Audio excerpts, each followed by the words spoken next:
What's going on, guys? It's Tom. I'm back with another video. So there is a little bit of drama, a little bit of drama news from Dumaguete. I think this was like yesterday. I actually saw it on another channel, this information, but it was like from a public posting. And it's kind of funny because on the last video that I made that's about the Dumaguete fight incident, somebody commented on my video, and I forget exactly what they said, but I remember responding to them, and I said, "Gee, I wonder if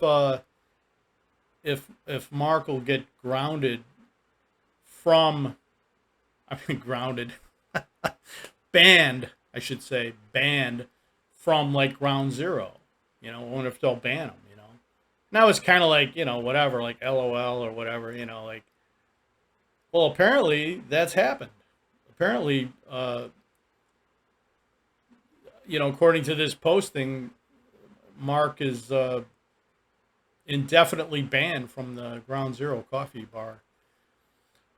But also, there was another posting that I guess from now on, or at least I don't know for how long, but they're also not going to, Ground Zero won't allow anybody to do vlogs within their establishment, inside Ground Zero. So now you got a situation where, the actions of basically one guy kind of are affecting other people now, right? Like, I don't know how many other guys did vlogs inside, Ground Zero, but I'm sure there were a few others, that did. I don't know how many, but you know what I mean? Seemed like it was becoming popular. I know Mark did probably 90% of his interviews inside of there, I think, right? Um, so yeah, it's too bad, right? It's just because of can't not being able to control your temper, right? Could lead to a lot of big problems here in the Philippines, you know. Uh, and I tell you what, man, if that guy that he had the altercation with, if that was a Filipino, man, he'd be really. I think he's still gonna have some issues behind this, you know. But I mean, yeah, if it was a Filipino, man, all bets are off. He'd be like really in serious deep kimchi. I still think he might be though. I don't know. It's too bad. You know, I mean, he's got a baby coming next month and all this, and it's like, man, you got. I don't know. I guess it's no matter what happens, right? In this case, no matter what happens, there's certainly a lesson to be learned, right? Like two guys that are in their 60s, like whatever, mid to upper 60s, should not be getting into a fist fight like a couple of teenagers. You know what I mean? Especially if you got something to lose, you got a wife and a baby on the way. I mean, Jesus, use your head, man. So it's a good lesson for other guys, I think, right? That are coming here or whatever, or guys who are already here, you know. If you haven't been here very long or something, it's just something to learn from. Okay. So, anyway, I'm not gonna. I know that there's all kinds of other videos out there about the fight itself and all that. I didn't see it, so I'm not gonna comment on it. But apparently there was some CCTV, there was some camera on the outside of the coffee bar. So I mean, I think it's all being withheld, the video as evidence, for some kind of a case, right? Against him, against Mark. So yeah, it's too bad, you know. Um, it's funny because I've the only history that I have with Mark is that back before I came here to live, before I came to the Philippines to live, right? This was actually, I think, around, I want to say October of 2021. He did a video interview with me, like a StreamYard, right? Video, interview with me.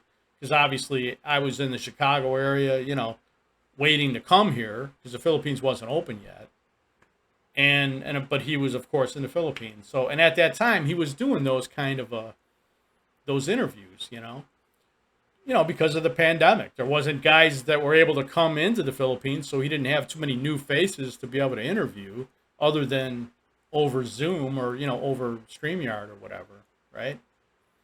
So it's funny because I remember back then, this was like October, and I sort of predicted that the Philippines would be open by the following March. Well, it actually wound up opening February.